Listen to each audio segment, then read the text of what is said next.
This podcast is brought to you by WorkL, a platform helping people get happier at work. Find out more at workl.co. Work happier. Really all I wanted to do was grow vegetables.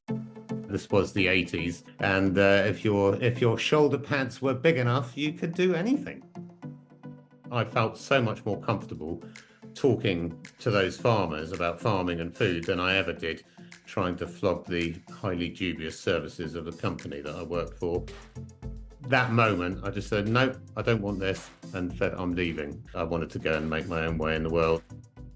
I stank of cow shit. I just didn't have a girlfriend. And it was really, really tough. And looking back, I worked ridiculous hours, 70-hour weeks as a matter of course. And I was exhausted and I was miserable.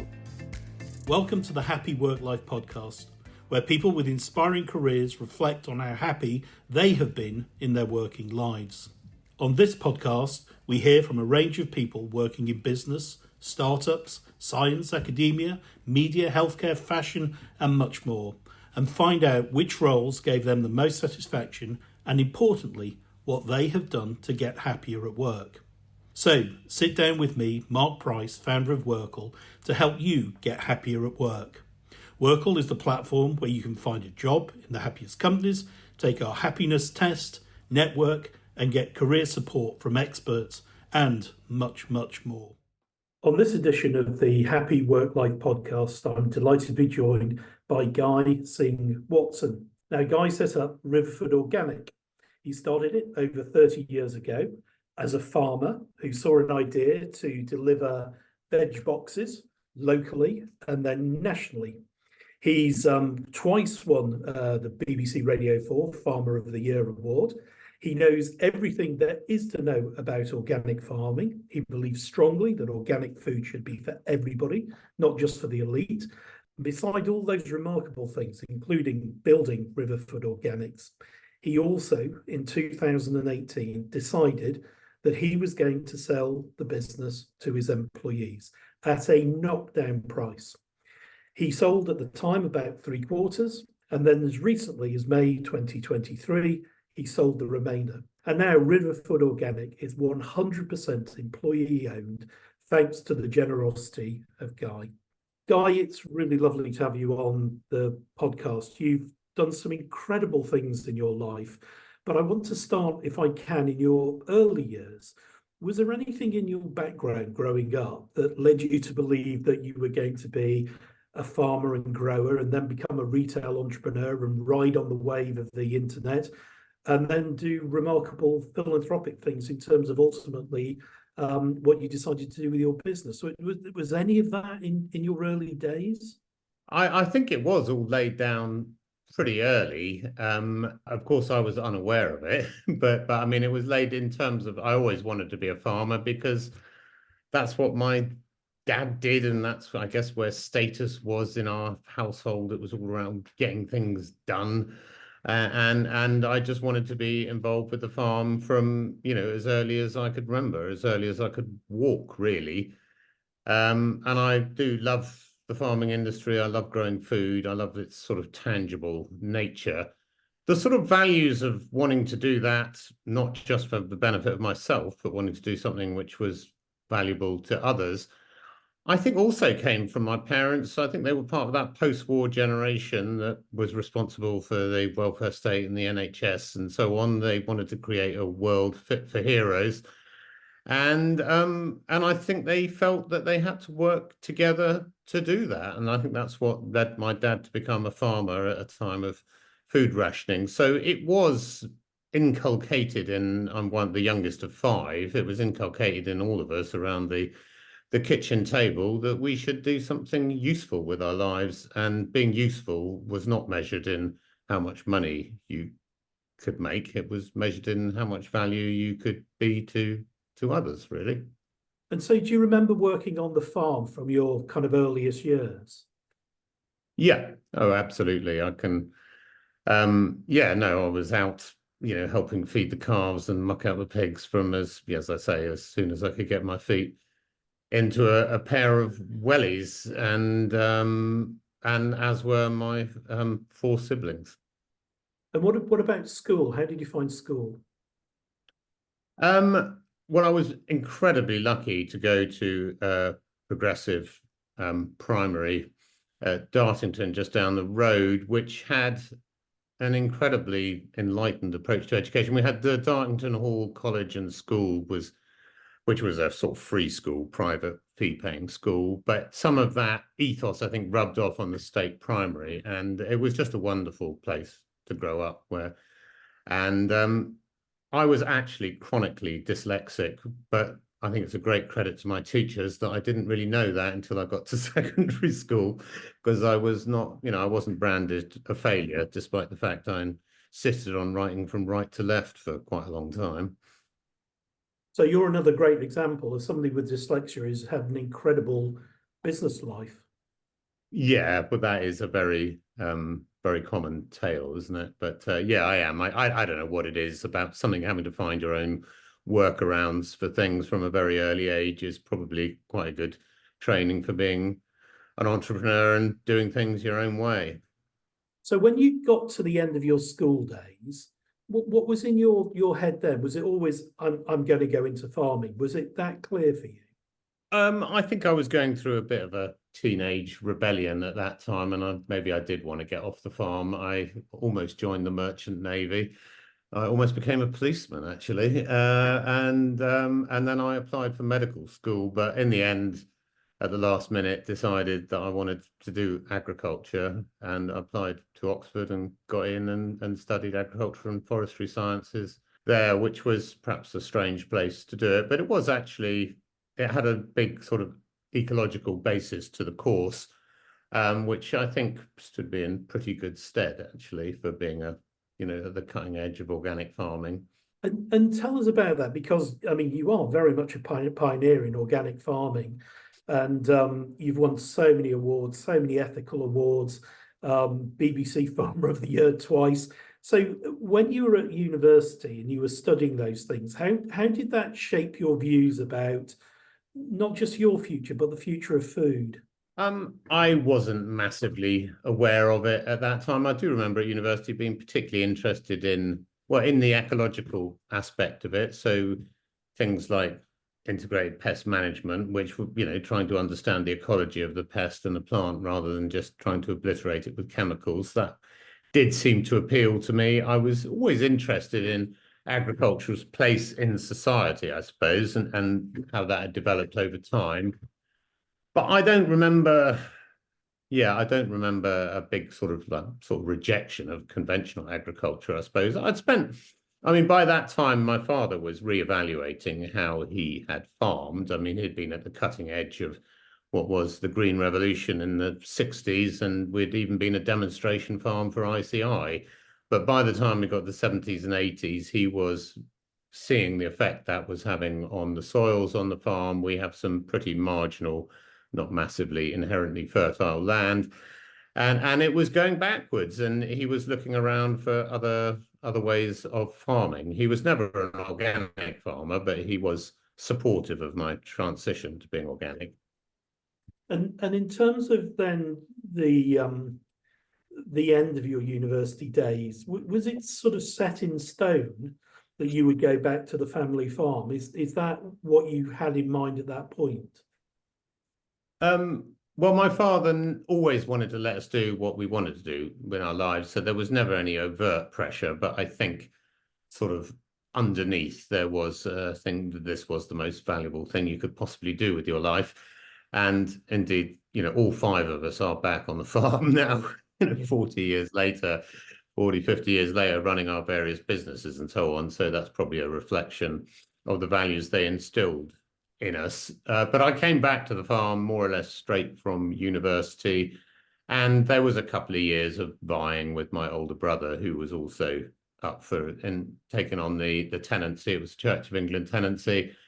And I realized, I don't know, I think I was just too independent to actually farm in partnership with my family. And when a farm partnership agreement was produced one day on the kitchen table, I took one look at it and realized, I mean, I've made quite a few decisions like this in my life, but just that moment, I just said, no, I don't want this, and said, I'm leaving. And I packed my bags and a month later, I was gone. I wanted to go and make my own way in the world. I went up to London and became a management consultant, which may seem strange when, a week before I was milking cows, bought myself a snappy suit and, I had a first class degree from Oxford, which sort of opened a few doors, and I got a job, working for a management consultancy, and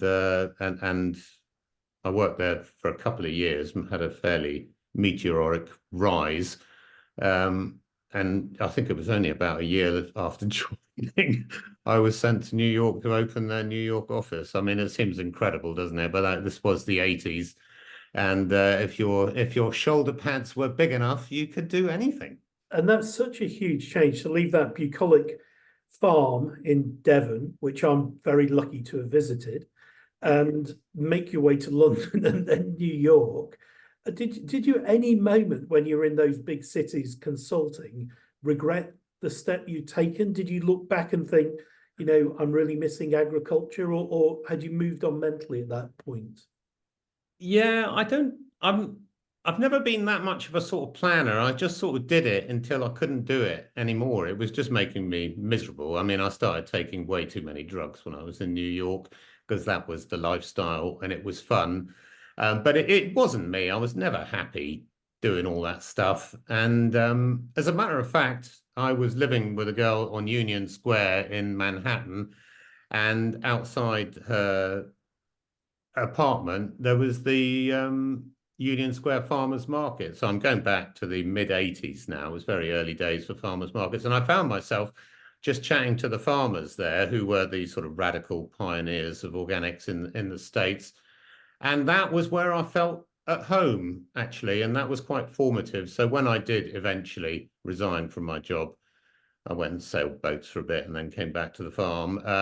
That I think that shaped that was what I wanted to do. Actually, I felt so much more comfortable talking to those farmers about farming and food than I ever did trying to flog the highly dubious services of a company that I worked for. So I think that sort of paved the path back to the farm and indeed to dragging the plough out of the shed and ploughing up the first field where I grew my first organic vegetables in the winter of 86, 87.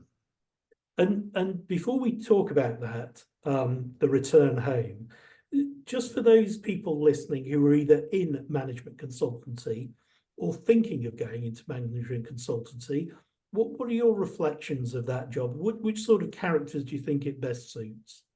Well, I can tell you what, actually, we spent a lot of time analyzing markets for businesses that were typically were making something which was going out of vogue. Maybe technology had changed and they wanted to move into another market, or maybe they wanted to buy a business in a different continent to get into a new market, and we would do the research around that. And actually, intellectually, it was really interesting and fun, and they seemed to be up for me being the sort of company maverick and take my own line on things. So all that I really, really enjoyed. What in the end made me to throw it in was that I regularly found myself required to lie to try and get information about what was going on in the marketplace. And I would like to think that this might have changed now, but back then in the 80s, this was just no one else that I was working with had an issue with this. And when I raised it as something that I wasn't prepared to do, I was regarded as a bit of a freak, really. So, I mean, I would say it was just morally bankrupt. And I suppose the upbringing I had from my parents was that wasn't really good enough, that even if someone told you to do it, that you had a responsibility for your own behavior, especially as a relatively rich individual who had choices. So that was what really led me to reject it. I think I would have got fed. I didn't like the environment. I didn't like being inside. I didn't like the lack of tangible worth in what I was doing. But the thing that really ended it for me was the lying, the kind of moral bankruptcy. And I'm sorry if there are management consultants out here. It may have changed completely, and maybe that nobody does that anymore, but it was commonplace in the 1980s. And so, Guy, talk us through then your prodigal son moment, going back home, and how that worked and how that felt. And you said there was a partnership deal on the table before you left. So what was it like for you to go back when you did? Well, it was quite tough, actually. I mean, I got back, I had some savings. I had no support from my brother or I think my father gave me some moral support, but I had left and I had renounced my claim to the farm. So I had to start on a very, very small scale with a borrowed tractor. My brother wasn't massively welcoming, to have me back. Maybe he viewed it as, I don't know. Anyway, it was difficult. I ended up living on my own in a damp cottage down the end of the farm with a fire that I had to light in the morning in order to have a bath in the evening. I was a bachelor. I stank of cow shit, so I couldn't, work ridiculous hours and didn't have a girlfriend. And it was really, really tough. And looking back, I worked ridiculous hours, 70-hour weeks as a matter of course. And I was exhausted and I was miserable. And but I don't know, something really drove me on. And I mean, looking back on it now and having spent many hours in therapy in the intervening 40 years, I realized that my father was, withheld his approval almost to his dying day. And as he got older, as we both got older, he said, and I raised this as being an issue, he said, "Yes, son, but that's what drove you on." And so I think I sort of had to prove myself. And I realized those early years of doing working ridiculously hard a lot of it was around proving myself to the world and in particular to my father, who did finally, in his approaching the end, pull me over to him and said, "Son, you've done well." And of course, I burst into tears. Yeah, yeah, I can imagine. Your story there reminds me of a boy called Sue, the Oh, Johnny Cash. Johnny Cash song. Yeah, I love that song. I've done it to make you tough. Yeah, no, exactly. Yeah, no, that's a very good comparison. I'll remember that one, Mark. And so you've given us a very, very vivid picture, Guy, of those early years. So living on your own in a damp, small cottage and going out to your plot and uh, planting your organic seeds and then getting the goods out of the ground. So tell us how you turn that into organic veg boxes and then how you built that. Just how did the story evolve? Well, it was literally a borrowed tractor in a 3-acre field and, starting from a position of ignorance, really, because we hadn't, as a matter of fact, my brother had grown some vegetables on the farm, but I hadn't grown up with vegetables other than helping my mother in the garden. So I had a lot to learn. I worked very hard. I grew a range of crops. Actually, I was remarkably successful looking back on it, considering my level of ignorance. And I sold them to local shops, most of whom didn't care that they were grown organically. But as over the years, the organic market, from being a very tiny thing, started growing. But mostly I just sold them on the basis that they were, super fresh and good quality. And as I say, to local shops and then local wholesalers and then wholesalers in London. And then, as it grew with this demonic drive that I had to prove myself, we grew, I don't know, first year was 3 acres, next year was 18 acres, I remember, and then 30 acres. And it was it grew very, very quickly. During the summer, I would often sleep by the side of the irrigation pump. I had this old tractor driving the pump which would break down several times. And I used to just wake up when the tone of the engine changed and I knew I had to adjust it, sort of thing. It was extraordinarily hard work, but it was profitable from the beginning. I never borrowed money. I did have the family support in that I was able to then move on and take on more land without in a kind of incremental way rather than having to make those huge step investments, which most businesses would have to take. And that was a huge help. So it grew incrementally as my skills and customers, grew. That would be through the 80s and through the 90s, it was starting to get reasonably serious. And I started encouraging other local farmers to join. And in the end, we formed a cooperative of organic growers. I think that was in the mid 90s. And we started supplying supermarkets. which was, I have to say, Mark, the Waitrose were a joy to sell to. I'm pleased to hear it. Some of the others less so. And left me with yeah, I'd probably best we stay off that, Mark. So in terms of, there are three questions that are in my mind about that phase of growth. The first was about the land, because you said I went from 3 acres to X acres to X acres. So just talk us through that, how that happened. The second thing I want to ask you is about help getting people who would come and work on the farm with you, because you get to the stage where you need people to support you. So how did you think about that? And the third, obviously, is your love life. Yeah. What stage did you go from living by a pump to finding somebody who was prepared to tolerate your madness? Yeah, no, well, madness is not a bad word for it. Quite a few questions there, Mark. So the first one was the stages of development. I mean, it was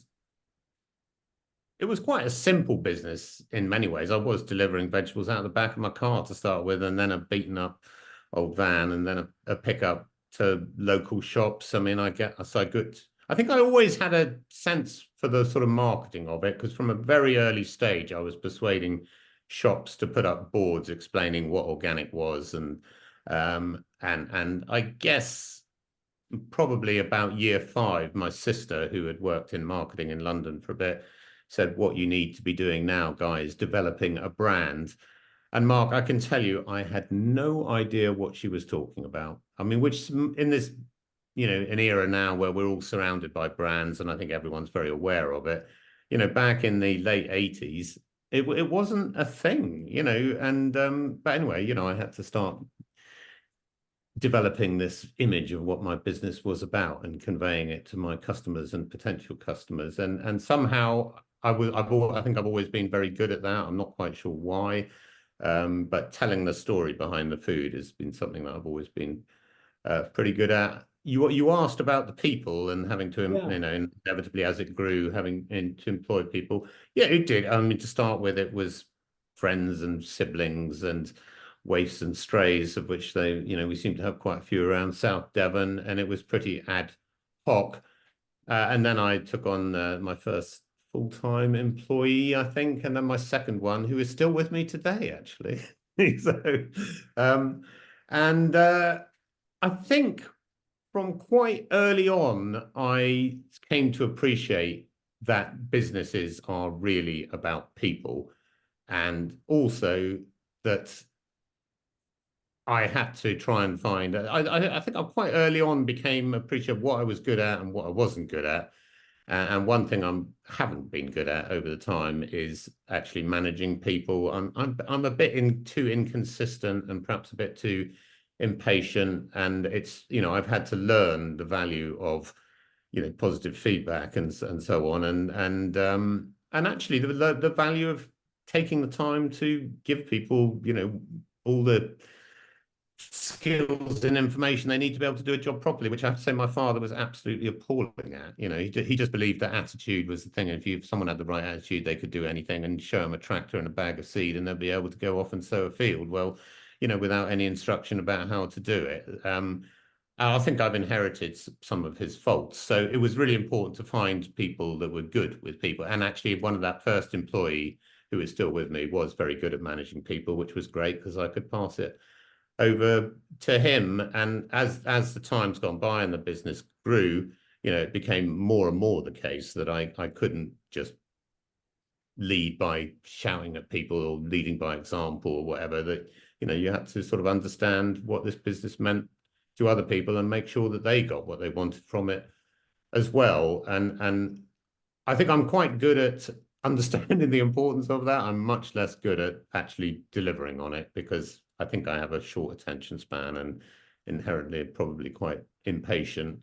But I did, I found other people to deliver those things for me. And I think Riverford's, it's been quite hard work sometimes. I think looking back over the years, in the early years, I always wanted it to be a good place to work, a fun place to work. I think I wasn't always that great at delivering on that. And I think probably I was too focused on growth and success and proving myself that way. And I think in the early years, I did neglect the well-being of my staff a bit. But I think I have corrected my ways, and I would urge anyone who finds himself in a position of leadership to invest some time in actually really getting to know yourself and getting to know what motivates you, why you're making the decisions that you do. And if you do that, you're going to be in a much better position to make decisions that are safe, both for yourself, but for probably more importantly, those that you work with, and perhaps, in the future for the environment and society at large. And And that was your second question, and your yeah, no, third. and if I can just follow up on that, there's been a lot of talk, obviously, recently about the challenges with finding labour in certain sectors, hospitality, but also I know in farming. So Yeah. how are you finding that now? Finding people that are the right people for your enterprise? Well, it's unquestionably a challenge. We probably have more people working, probably have almost as many software engineers as we have picking vegetables these days. But if we just focus on what's going on in the fields, yes, it is the whole industry became totally dependent on East European labor, throughout the 90s and noughties and, right up to Brexit, really. And which was great in some ways. They brought a wonderful range of practical skills, fantastic work ethic. They were very easy to employ in some ways. The contract was very straightforward. They had pretty low expectations of how they were treated as human beings, which I'm afraid British agriculture probably did exploit a bit and reverted to some fairly Victorian employment practices, it was never more than a third of our workforce at Riverford, but we would have been lost without them. And many of them have stayed on after Brexit, but obviously, they're slowly sort of leaving or getting diluted. And it is recruiting local people to do what is incredibly physically demanding work in sometimes in pretty awful conditions is very difficult. And it's not just a question of money. It's not particularly well paid. We definitely pay more than most people and look after our staff better, but it is unquestionably becoming more difficult. And people, at this time of year, July, we're super, super busy planting all the winter crops as well as harvesting and weeding all the summer crops. So we really need people who will work into the evening and work weekends. And that, for an East European, that was those. So we have 8 Kenyans this year who are doing a lot of the planting, and we are, absolutely beholden to them. But I do have really mixed feelings about this, that our food is being produced by effectively a kind of underclass. And to me, this just seems culturally and socially wrong. But in the short and medium term, were that there to be no availability of migrant labour, British agriculture and in particular British horticulture would just decline even further than it has. We had another 5% decline last year, I think. There's a similar decline the year before that. Indeed, it's, British horticulture has been declining ever since I started in the 80s. And, we really need to arrest that decline. And without access to migrant labour, I think that's going to be very difficult. Longer term, I think the whole industry, in my utopia, the whole industry would be restructured so that it was much more, smaller and medium-sized businesses rather than the, very large global corporations which have come to dominate all aspects of the supply chain. And agriculture is becoming increasingly specialized and scaled up, dare I say, in the case of poultry, pigs, and now increasingly dairy, industrialized. And it's something that I deeply regret in the industry that I've spent my whole life in and love it in. I really don't like the direction it's going, but I'm at a loss really to know how to turn it round. And so if you were to become the Minister of State for Agriculture, what would you do? Okay. Well, our industry is to a large degree shaped by the requirements of its main customers, which is, of course, the supermarkets. And I would like to see much more honesty in the supply chain, so that people really did know where their food was coming from and how it was produced and by whom. Instead of that, we have, I'm going to say Tesco's because they are the worst offender in this case. I think have 7 or 8 fake farms, so they say that their chickens come from Willow Farm.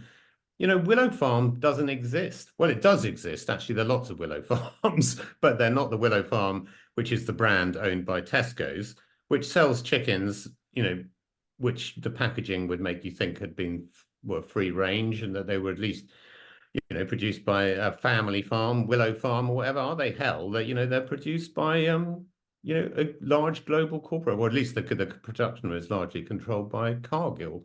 So it's a complete lie, and I would like to see more transparency and honesty in the supply chain, such that a farmer who was farming in a better way, looking after their livestock better, looking after the environment, looking after their staff better, and doing it at a scale where they made a social sort of contribution in their geographic area, could differentiate itself and could be identified on the shelf. We have the technology to do this, whether it's through a brand in itself or whether it's a barcode where you could go and find out about that product. But instead, we have a supermarkets keeping farmers anonymous over there and keeping their customers, totally disconnected from those farmers at the other end of the spectrum, and they sit in the middle with all the market control. And I think this has been hugely to the detriment of British farming. And I know mostly about horticulture, but pretty much the same is happening across all other sectors. I mean, if you look at the consolidation in poultry, in pigs, and now in dairy, I think if most of the British public could really see how that food was being produced and understood the way that the supermarkets were shaping that food production, I think they would be appalled. So I think if there was honesty and transparency in the food chain, it would enable us to. It would be a slow change, it would be a transition, but I think we could move towards a better form of agriculture. Okay, well, thank you for that, Guy. The third of my questions before I get on to if I can just frame that, Mark, when we sold to Waitrose, I have to say it's just so different to the other supermarkets that we were selling to, and really they did have an honesty which was really quite refreshing. I mean, I'm going right back to the early 2000s now. I've no idea what it's like today, but at that time it was very, very refreshing. But I mean, my understanding is that they found the forces that they were competing with, that they found it very difficult to maintain that level of decency. And you probably know more about what happened after that than me. I wish I did. And maybe that's for another conversation another time. But what I was keen to do before I ask you about all the tech side, because of course you have become a tech entrepreneur as well as a farming entrepreneur, I just want to ask you about the personal cost. So I framed it earlier about saying my third question was about your love life, your romance.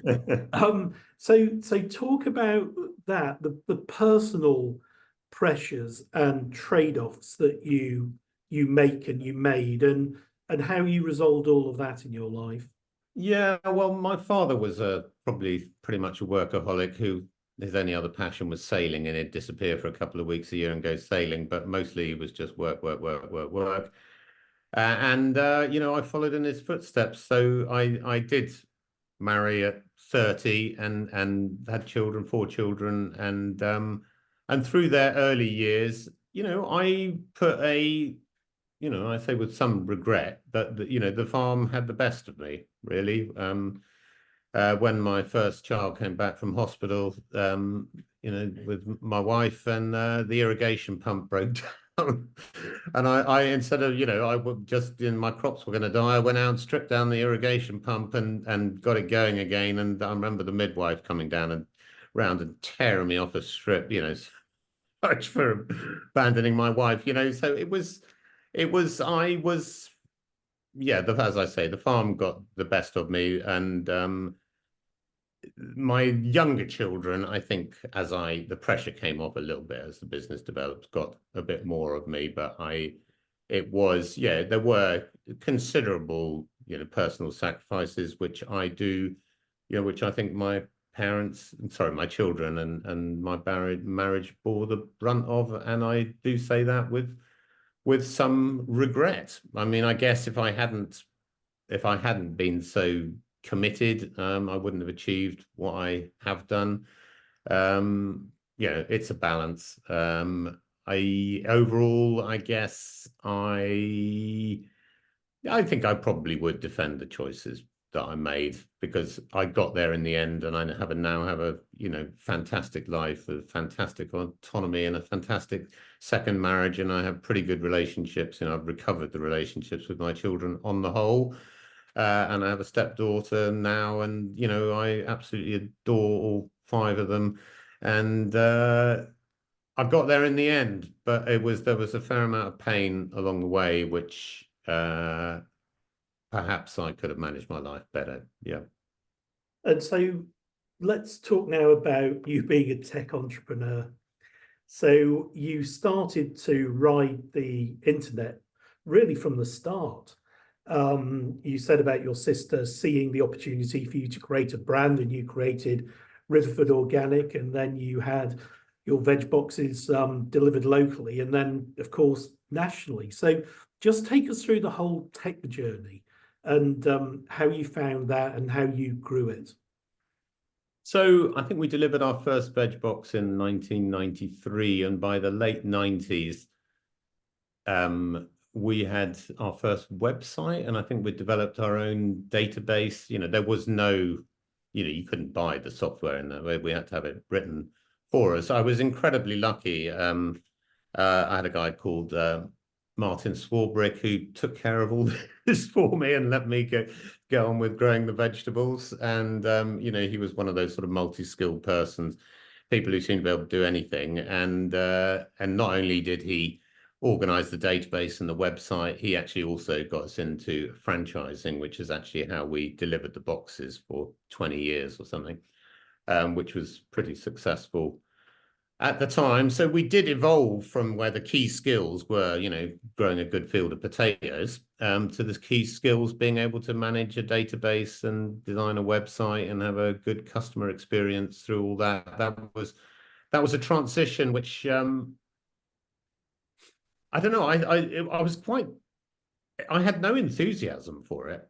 Actually, I did start with the internet. I was very excited by its democratization, or the potential for it to be a force for, democratizing the world and whatever. It certainly has turned out to be anything but that, I would say, in most instances. But at the time, it was very exciting. But, really all I wanted to do was grow vegetables. And, I didn't want to sell them to supermarkets anymore, so I had to find another way to sell them. And the veg box was a great way of doing it. I loved it when I actually met the customers and they really valued what they were getting and they cared about how we were growing it, very much different to how you were treated by a supermarket buyer. So that was great. But I was quite reluctant.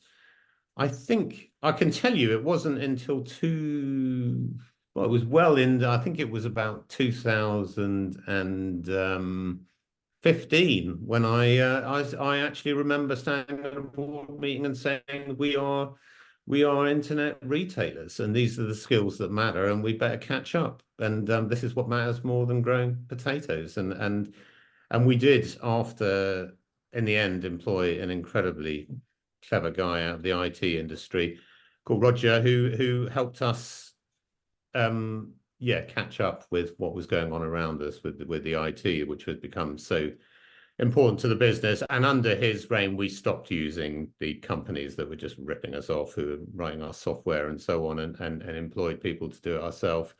And that really turned the business round.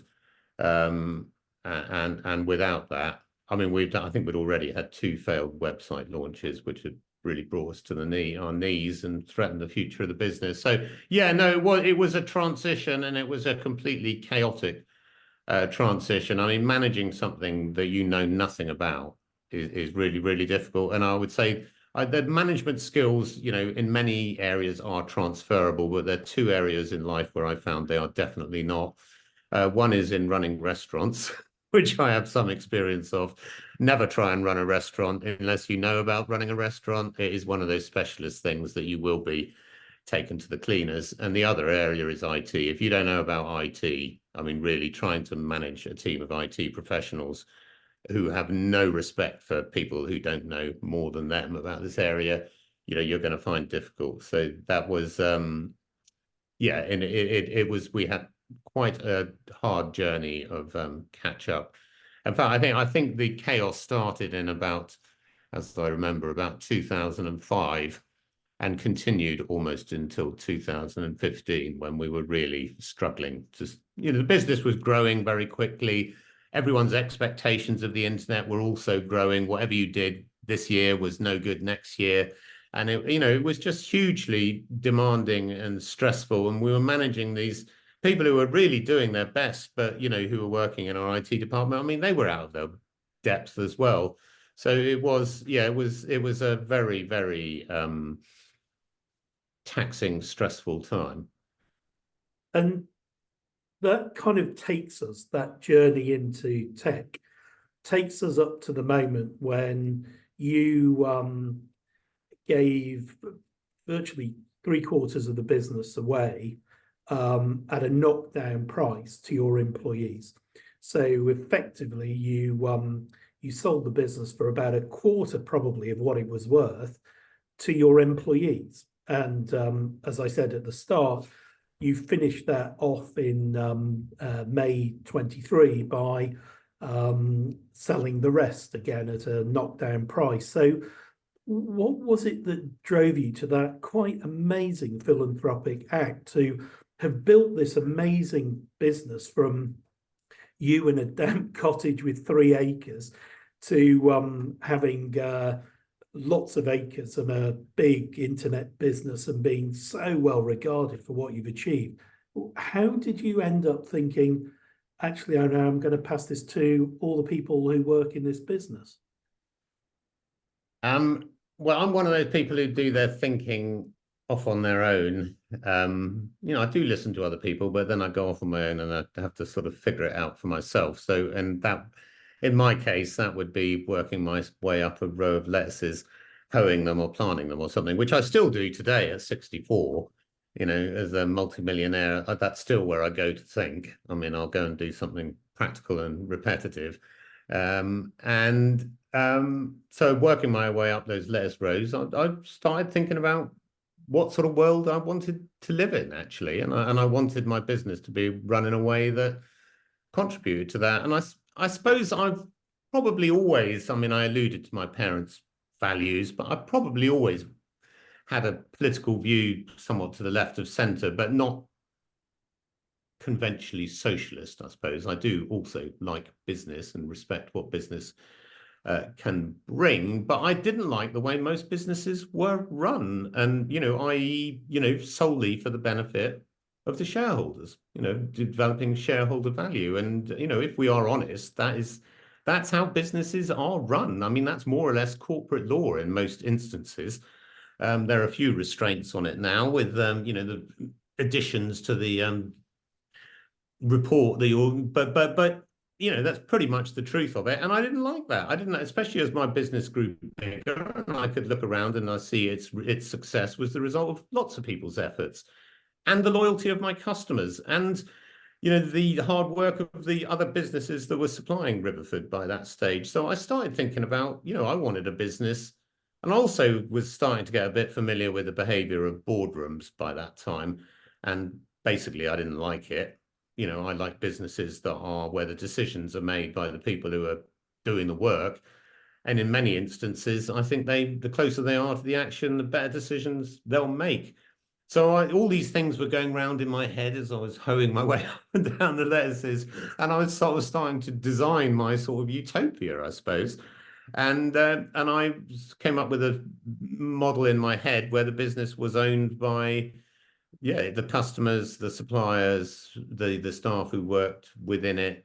And then I met, in a shout out to the John Lewis Partnership, I then met your chairman, Stuart Hampson, wasn't it? Am I getting it right? In about 2001, I was at the Royal Show and he was presenting me with an award. I can't actually remember what it was for. And we struck up a conversation. I must have started alluding to my views on business. And he said, well, um, you should look at employee ownership. And he sent down, I don't know whether you ever met Ken Temple, Temple? who, yeah, he said he came down a couple of times to talk to us about employee ownership. It was very helpful. And we started thinking about, I also went and visited several workers' cooperatives. That was too radical for me. And so I decided I wanted to go for employee ownership. And that was, I'm guessing that was about 2005. And round about that time, we just hit a brick wall. As I said, I was saying earlier about our IT and failed websites and so on, which really took 10 years out of my life. And it wasn't until 2015 or whatever that we'd sorted those things out and that we were actually in a position to proceed with the employee ownership. In fact, it was Rob, our CEO, and Charlotte, our change director. I remember them over lunch one day saying in about 2015, come on, Guy, you've been talking about this employee ownership for long enough. Are we going to do it or not? And I said, hell yeah, of course we are. Yes, we're going to become employee owned. And so they said, well, when are we going to do it? And I said, well, we're going to do it in the next 3 years. And indeed we did. I think we became employee owned in June 2018. And it was the result, the culmination of a tremendous amount of work, in particular by Rob and Charlotte, actually going out and researching and visiting other companies, employee-owned companies, and finding out, what made them work, what the problems were, consulting with our own employees, finding out what they wanted. I think we did it in a really, really good way. We did it patiently. We did it with lots of consultation. And really, I give almost all that credit to, in particular, Charlotte, because as I've said earlier, I'm not the most patient and painstaking and detailed focused person. And it was, so when we eventually did become employee owned in June 2018, when my father was still alive, actually, and he was very, very supportive of it, and it was one of the best days of my life. It was, and I still look at the photographs of that day and celebrate them, and are, immensely proud of it. I mean, for those who are listening to this and not familiar with employee ownership, I would say the two key elements, and I hope you agree with this, Mark, are that you are giving your employees, co-owners, as we now call ourselves, a meaningful say in the decisions and the future of the business. And we have various democratic governance structures for achieving that. And that they get a share in the profits, which they do. And last month, everyone got 1,600 quid tax-free, in addition to, as a share in the profit. We hope over the years that might increase further. And it has just, I think one of the most important things for most people at work is to have some sense of sort of autonomy, that they are actually, to some degree, in control of their own lives and their own destiny. And I think if you ask most people, most of the co-owners at Riverford today, they would say, that they do, and that they are supported, and that they do feel part of, I think in particular, or something I hear over and over again, is that they feel part of shaping a small bit of the world to be a little bit more like the world that so many of us want to live in. And if finally you were giving a piece of advice to a business owner out there about considering or going employee owned, what would you say to them? Well, give yourself plenty of time, be patient, do lots of research, and make sure that you consult widely, that you do actually go and talk to your staff. This is not something to impose on people. Actually, I think John Spade and Lewis did slightly impose it on his co-owners, I gather, and that is very, very common. I've heard a lot of businesses that have done it in that way, and I think it's a big mistake. It's really, really, really important to consult and make sure that the staff are part of the journey, and because it's not just about governance and legal documents, it's about culture. And they need to be part of that. And actually, the model that we eventually took, which is indirect share ownership, where the shares are owned in a benefit trust, was largely the result of broad consultation with our staff. And right from the beginning, I was just absolutely astounded by the level of sophisticated thought that people who you'd think, didn't have a lot of education, certainly not business education, but were able to, for instance, something we were asked over and over again, isn't all this consultation going to slow up decision making? Isn't it going to make us less flexible and responsive? Which I think is really quite a sophisticated, thought pattern. And this was coming from people who had no experience of, managing businesses and so on. So, and to this day, we find that the input of consulting widely on, whether it's pay or, conditions, or whether we should stay focused or become diversified, all those sort of big questions, actually consulting widely and it is really, really helping us, make better decisions. And, and then the very detailed things about how we drive more efficiency out of the business. Well, that's definitely, as so much of that has come from the shop floor, from, innovations that people have made on a very local scale. So I am a big fan of employee ownership, and I would really urge anyone considering the future of their business and maybe their exit to at least have a look at it. It's not going to be for everyone, but I mean, it's just so wonderful. I now farm, 2 miles up the road, and to be able to come to Riverford and feel proud about, what's going on there, and proud of the engagement of the co-owners is not something that many people who sell their businesses are able to feel. Most people who sell their businesses end up pretty upset, in my experience. They don't like what happened to their business. I mean, Riverford is a very personal thing to me. I view it as my 6th child. It is as personal as that. And to just sell it to, I've got approached by numerous venture capitalists and so on. It would feel like selling a child into prostitution. I do feel that strongly about it. Whereas at the moment, it feels like, passing. Well, actually, no, I'm not going to say it's not like passing a child on to. It's like helping a child grow up. That's what I feel I've done, and setting it free and loose, and putting it in a position where it can realise its potential, which is what I see Riverford doing today. Well, that's an inspiring way to finish this podcast, Guy. You have had a remarkable business life through just sheer hard work and adversity at the start, and what you did to build your business, to growing the scale, going online, and then the amazing philanthropic act at the end, where you turned Riverford Organic into an employee-owned business. So thank you for sharing all of that with me and all of the listeners on this podcast. I know they'll have hugely enjoyed listening to your story. Thank you. Thank you, Mark.